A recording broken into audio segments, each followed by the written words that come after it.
There's a place called Pulau Tokan Sungal. It's a remote, uninhabited island off the Malaysian coast. All dive companies avoid this actual spot.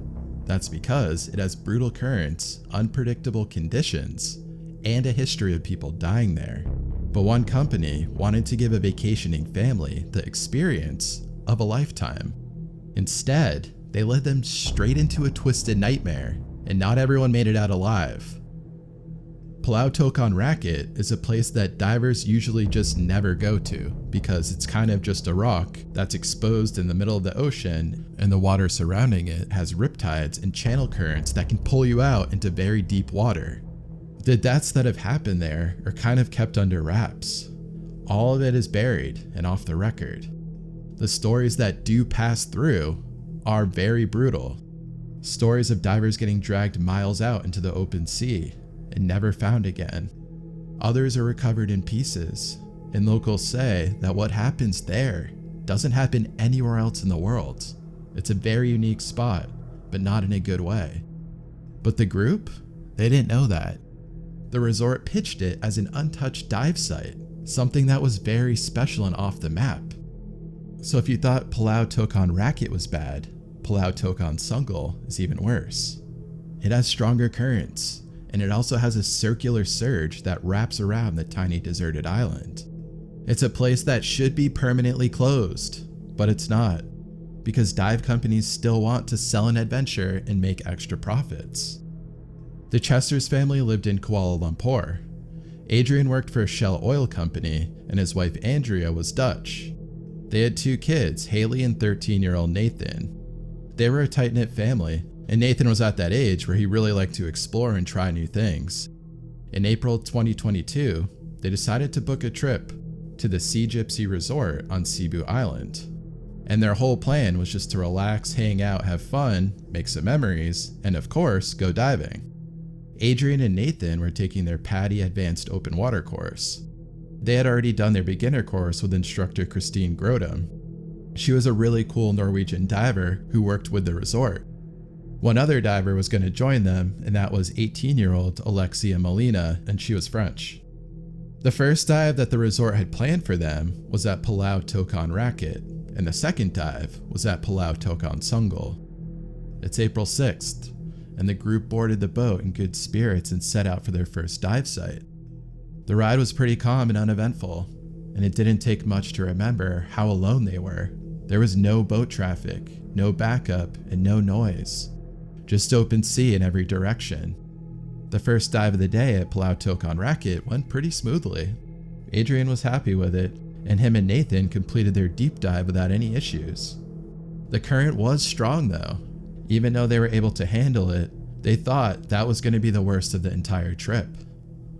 Nathan was trying to act tough, and he didn't let his dad know that he almost had a panic attack when he could feel that his swimming was almost not beating the current. After surfacing, they took a short break and got a light snack. Then, around 11:40 a.m., the group prepared for the second dive. This one would be a drift dive, so they were expecting to have the current pull them a little bit, but not too much. The boat worked its way over to Pulau Tokan Sungal. Things kind of fell off. Adrian contemplated just skipping the next dive and going back to the resort. He noticed that Nathan was acting tough, but it didn't seem like it. It was noted that the captain could see the uneasiness in the group, and he quickly looked at them and said, "If we go back early, you're still going to be charged for both dives, so you might as well do this dive." The group thought about it for a little bit, and then decided they're just going to go ahead with the dive. By 12 p.m., the group was in the water again. Christine gave a quick check and signaled for everyone to descend. From the moment they dropped beneath the surface, something was wrong. The current wasn't just strong, it was alarmingly pulling the divers apart. Within minutes, it began pulling the group sideways at speed in different directions. Christine tried to keep them together, but visibility was poor, and control was impossible. They stayed low, drifting with the current. Some started to scream through their regulators, which burns air at a faster rate, and is something you are trained not to do unless it is an emergency. Christine was giving the sign to surface because the situation was incredibly dangerous. But she didn't know that the rest of the group was already in the process of surfacing because they were freaked out. They just wanted to get back in the boat and cancel the trip. Even though they were told they were going to be safe the whole time by the resort, the captain, and Christine, they no longer believed anyone, and especially the captain. Somehow, they all ended up going back up to the surface, and they started looking around. There was no boat. They scanned the waterline. Nothing. No sign of the captain. No flag, no marker. Just the open ocean. The current was so strong, it pulled them at a rapid pace, and they had no idea how far they were pulled out until they surfaced. Christine inflated her surface marker buoy to try to signal for help. This is a standard practice for normal conditions, but to Christine, she realized this was something more. She kind of kept it to herself, but she was starting to have a panic attack. The group huddled together, treading water. Adrian kept a firm grip on Nathan. Alexia stayed close. Christine looked toward the horizon. She was searching everywhere. She couldn't see anything. Far out in the distance, she saw something very small. It looked like the boat. The group waved, yelled, and splashed as hard as they could, but there was no response. The boat was drifting away, further and further. They were being left behind. According to the captain, Camille bin Qasim, he lost sight of the group during the dive, and he said that he followed their bubbles for 15 minutes and then he lost complete track of them, and he called his boss for instructions. He says he never saw them surface. It was now past 12:30 p.m. The group had been on the surface for over 20 minutes. The currents continued pulling them out. The coastline shrank in the distance. There was no safety whistle, no backup surface markers, no GPS tracking. They had nothing. Then Christine made a decision. She told them she was going to swim for help. She didn't wait for a discussion. She just turned and started swimming towards the last known direction of the boat. No plan, no signal. Start your signal. Adrian was stunned. He yelled after her, "Are you sure?" No response. Christine was already paddling away, chasing the current that had swept them out. That'd be the last time they ever saw her. The group was now 3, Adrian, Nathan, and Alexia. Drifting. No land in sight, no boat, no guide, no gear. The sun beat down on them and the waves rose higher. It was hard to stay close. Minutes passed, then hours. By that time, the current had already swept the divers miles from where they were dropped off. They were being carried out to sea, and the nightmare was just beginning. Adrian looked at his son. Nathan was only clutching his regulator, wide-eyed. Beside them, Alexia tried to stay calm. There was no land, no shelter, just wind, salt, and heat. They had no mirrors, and worse, no one was coming. The currents around Palau Tokan Sungal can take a person 10 miles offshore in an hour. By the time boats arrive, it's like searching for a needle in a haystack. As the afternoon wore on, the sun beat down. Their wetsuits became ovens. Salt burned their eyes and lips. Nathan clung to his dad, his breath shallow. Alexia floated nearby, conserving energy. They tried to talk, to stay focused, but the vast emptiness around them had crushed any sense of time or place. Still, there was no boats. They continued to look around. Back at Sea Gypsy Resort, the Malaysian Maritime Police were called. The Royal Navy sent a vessel. From the perspective of the resort, this was a full-blown emergency now. Far after when it should have been. From the perspective of Adrian, it had already become something worse. The tide was changing again. He gripped Nathan tighter, trying to calm him. He was dehydrated, exhausted, and scared. His mask had come loose. He was swallowing seawater. Every few minutes, a wave would crash over them, forcing Adrian to hold him up by his BCD, which is a vest that scuba divers wear to control descent and ascent, but also functions as a life vest as long as it has no holes in it. Alexia, a stranger just a few hours ago, was now a lifeline. The 3 stayed close. None of them said it, but they all knew the clock was ticking. Somewhere out there, Christine was swimming alone. And all around them, the South China Sea continued to pull them further and farther from everything that could save them. And night was coming. Adrian pulled out his dive reel and tied the three of them all together. It was crude, but it was all he could do. If one of them slipped under, the others would feel it, and if someone lost consciousness, they wouldn't drift away unnoticed. At first, they tried to stay positive. Adrian kept talking to Nathan, asking him about video games, music, pretty much anything, and Alexia stayed close and listened in. They all took turns scanning the horizon, but there was nothing. As the hours passed, things just got worse. Adrian kept checking his son's face. Nathan was trying to be brave, but his eyes were dull. His mouth cracked from salt and dehydration. He said he was fine, but Adrian could feel the tremble in his voice. Back on land, the nightmare was being mishandled. Andrea, Adrian's wife and Nathan's mom, was still at the resort, and she was told to pack up Adrian and Nathan's room. Management said that they needed it for new guests and that she had to get out of there ASAP. She was shocked when they also asked her to pay up front for a search boat. No apologies, no urgency. They seemed like they could care less. The Sea Gypsy wanted the problem off their property. Meanwhile, the group drifted further. At some point in the afternoon, they spotted a speck on the horizon. They screamed. Adrian raised an arm and then waved both of his arms. Alexia joined him. Nothing. The speck just moved on. The sun started to fall. With it came the dread of night. The temperature dropped. The sky turned slate gray, then black. The three huddled close. The dive reel line still kept them all together. Adrian felt Nathan hitting him and asked him to stop. Then realized Nathan was shivering so hard he couldn't stop himself. And Nathan could no longer talk. Waves smacked them without warning. One moment flat, the next a 6-foot wave swell slammed into their backs, forcing them underwater. Every few minutes, one of them would slip beneath the surface, only to pop back up, coughing and gasping. It was disorienting and horrifying. Sometime near midnight, they thought they heard an engine, a faint hum, then nothing. Maybe it was real, maybe it was not. The darkness and dehydration played tricks on them. Nathan was still shivering uncontrollably. His lips were turning blue.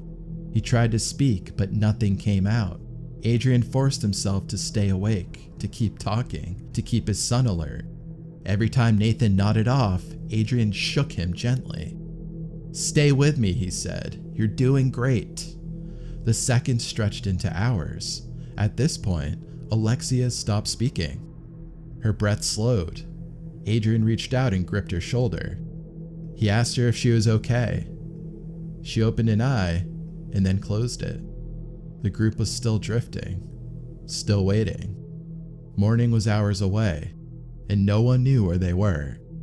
By sunrise on April 7th, they had been drifting for nearly 18 hours. The night was very cold, and hypothermia had set in for the three. The sun came up fast and bright through the clouds. The black water turned silver blue. It should have been a relief, but it wasn't. It warmed them up a bit, but now they were more aware of their dire situation. Adrian knew that they were all going to die soon. The light exposed everything: their cracked skin, their sunburned faces, their hopeless surroundings. They were now far beyond Malaysian waters, somewhere in the vast spread between Malaysia and Indonesia, being carried further every hour by the current they could not fight. Nathan had stopped all movements. His head sagged, his arms floated limp at his sides. Adrian adjusted the reel line, pulling Nathan in closer, cradling him with one arm, trying to tread water with the other. He whispered encouragement, "We'll get out of this." But his voice sounded thin, even to himself. Alexia was silent too. Welcome to the Tana Sutra. Silent too. Her body bobbed, her eyes closed. Every now and then, she jerked awake and blinked in confusion. She was dehydrated, sunburned, fading. She asked Adrian what was going on, and in her severely dehydrated delusional state, she had no idea that she was stranded in the middle of the ocean. Adrian's mind ran in loops. He couldn't stop imagining what would happen if he let go of Nathan. He couldn't stop wondering about how long a body could stay in its current hostile state. Around midday, they saw movement in the water. It looked like a fin at first, but Adrian wasn't sure. He put on his mask and looked in the water. A dark shape glided beneath them. Slow, steady. A shark. It just passed underneath, silent and huge. Adrian didn't say anything. He didn't want Nathan to panic, but he knew what this meant. He tried to ignore it because there was nothing he could do. Then he just started to think about family memories, but that was disrupted when something bumped into his leg. He pretended it wasn't happening, and then it happened again. He thought it was the shark, and this was going to be the end. He said a prayer and closed his eyes. The group couldn't do anything. Then he felt a sting on his hand. That woke him up, and then another sting. It was jellyfish. Dozens, maybe hundreds. Their thin tentacles glazed the water surface. A few continued to touch Adrian, stinging like fire. Nathan flinched, but didn't say or do anything. Alexia did the same, but none of them had the strength to swim away. By the evening, Nathan was not responsive. His lips were cracked open. Adrian grabbed him by the eyes and opened them up. They didn't focus. He then tried to give him water from their backup regulator, squeezing drops from the hose, but Nathan couldn't swallow. The sun dipped below the waterline. Night came again. This one was worse. No stars, no moon, only the dark. The waves didn't crash anymore. Adrian tried to keep everyone together, but Nathan stopped responding. Adrian gripped him harder, pressing their foreheads together. He sang softly, told a story about when Nathan was 5 chasing chickens in a village in France. Nothing. At some point, maybe near midnight, Nathan's head slumped fully. His breathing stopped. Adrian screamed. He shook him, slapped his face, tried everything. Nothing worked. Then he just held him. For hours. He held his son's body in the black water and cried until his voice disappeared. He was so dehydrated there was no tears. Eventually he passed out from exhaustion. Then he woke. The sun was rising again. It was April 8th. The dive line was still in his hand, but Nathan was gone. Just gone. Adrian asked Alexia if she was still alive. She made a quick moan and then went silent. They floated on with the current, continuing to pull them. On April 9th, sometime in the morning, Adrian saw something on the horizon. A floating platform. A keelong, which is an offshore fish farm. It didn't look real at first, like a mirage, but it didn't move. Adrian decided he would swim over to it best he could and pull Alexia. It took hours. Every kick burned. Every stroke pulled muscle from bone. But they made it. There was a fisherman inside, and he pulled them out and gave them water. Adrian used the man's phone to call the dive resort. A boat came later that day. They were taken to a hospital in Johor Bahru. They had survived nearly 72 hours in the open sea. Adrian and Alexia were alive, but they weren't whole.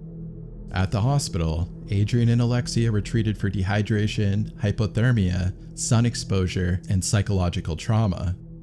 Adrian wasn't sure if what just happened was real or if it was just a nightmare.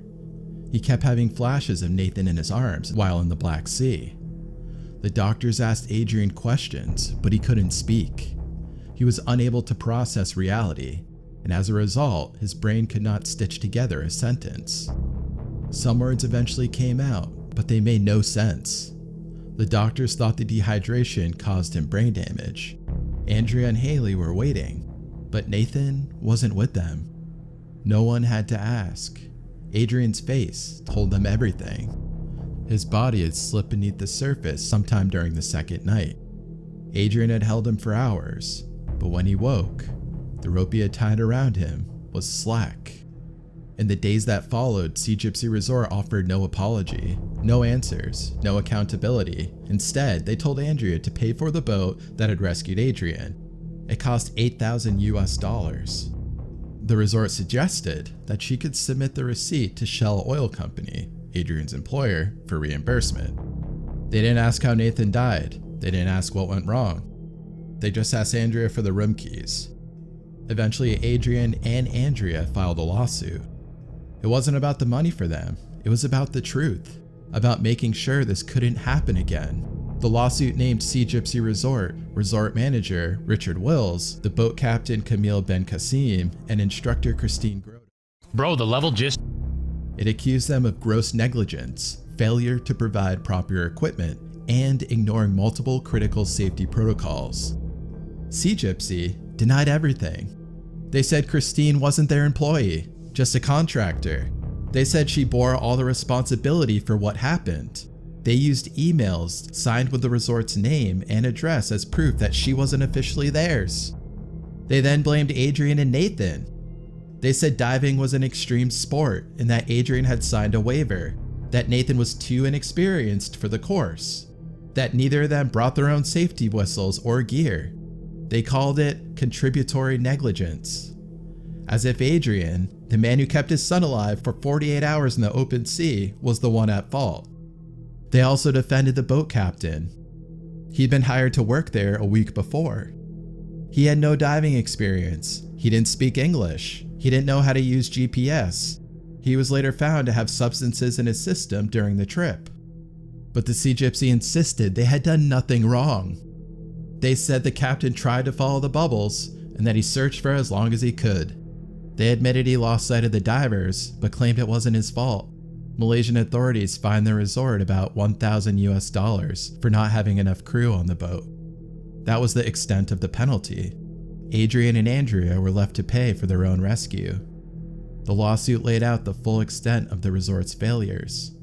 No safety whistles, no working surface markers, no GPS, no dive logs, no functioning radios, no emergency backup plan, no basic accountability.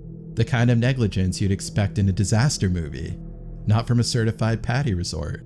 PADI, the global diving accreditation body, launched an investigation. They suspended the dive center's status for a while. Eventually, they reinstated it. Some changes were made, but the resort is still open. Palau Tokan Sungal is still open. Dive companies still take their guests there. They call it a hidden gem, a real adventure, a dive you'll never forget. For one family, that was true, but not in the way anyone should have to remember.